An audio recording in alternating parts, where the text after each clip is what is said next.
At 29 years old, Paul Tibbets was handpicked to fly the B-29 bomber. I had more experience with the B-29 than anybody. It was the biggest, fastest, highest flying bomber of its time. I thought, boy, I'm glad that they gave it to me. I can do it, and I will do it. And by doing so, I might take some lives, but I'll save many more. And that's the thought that ruled me all the way through. On August 5th, 1945, at an expense of $2 billion, the U.S. military unveiled the atomic bomb. It weighed 9,700 pounds. Because of its weight, it had to be loaded via a special loading pit. Just before takeoff, Tibbets had the plane's nose painted in honor of his mother, Enola Gay. The crew takes one last photo before takeoff. They're given cyanide pills in case they're captured. On August 6, 1945, the Enola Gay leaves Tinian Island. It would carry out the most violent act ever known. It was the most boring flight that I ever made because nothing went wrong. 12 hours and 15 minutes later, a fireball of death would drop from the sky.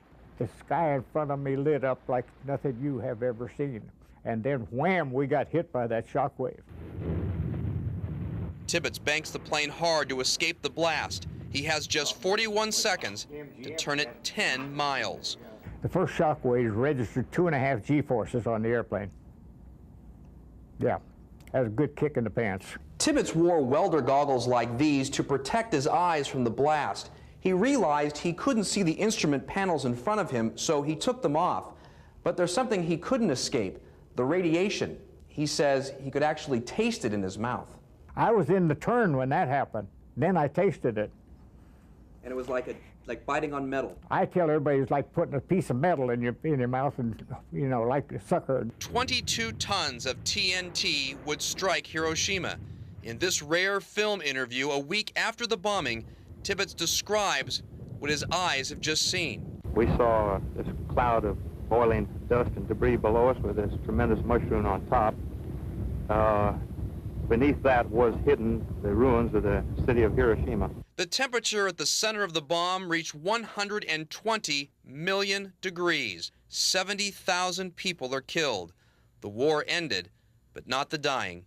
Radiation sickness would kill thousands more. And I've been asked directly, would you do it again?